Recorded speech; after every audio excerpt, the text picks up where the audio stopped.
Hello there. You might recall in March this year, Invercargill Mayor Nobby Clark got into a little bit of hot water at an art show where he used the N-word. I'm not going to tell you what the N-word is. Just by saying the N-word, you have a pretty damn good idea what the word is. It's a word so bad that you have to abbreviate it to the N-word. His argument at the time was that it was about artistic expression and censorship. And where do we draw those lines? And, that is not an invalid argument in that context. However, you still shouldn't have said it. This week, though, Nobby has been a little bit more vocal about a few things, and it highlights a couple of really interesting perspectives that he has. Now, I should point out some people might find the content I'm about to show you really troubling, particularly in an elected official, which is really depressing. So the first clip I'm going to show you is actually his conspiratorial view around media funding. The other issues you touched on about the mention of the media, and Mike's here so he'll understand exactly what I'm about to say. This current government controls the media. They have a $50 million democracy fund. Now, this has been debunked a number of times, and it's really easy to track down the information about where the government spent that money. They gave it to New Zealand On Air, which is a third-party body, and NZ On Air distributed it.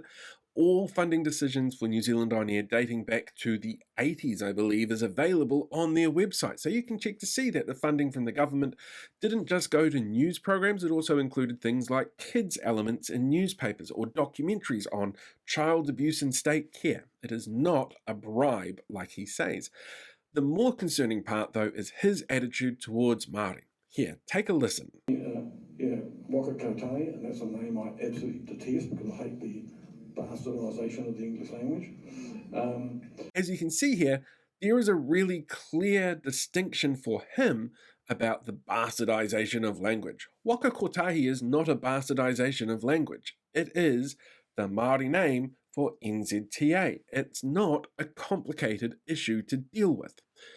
But then check this out. Come to the stage with their pandering to the Greens, and even more worse now, to their own Maori caucus. It's just dug us into a rabbit hole we'll never get out of. And I get a few enemies in the world of Maoridom for saying this, but it's the truth. Nobby obviously seems to have an issue with Maori people in any kind of position of power, any kind of move to create equitable outcomes, or to, just treat people not like dicks. This is really problematic as an elected official for a couple of reasons. First of all, those views are terrible. Second of all, you can't do dick about it. Literally, you cannot get rid of an elected official when they do something like this, because that's how our law is currently written. There is no citizen-led accountability for an elected official at a local body level. And that's awful. It's something I've been rabbiting on about for a while. There is literally nothing that the voters of Invercargill can do until the year after next. You've got 2 more years of this. Invercargill, I'm sorry you have to deal with this, but unfortunately, you have to deal with this.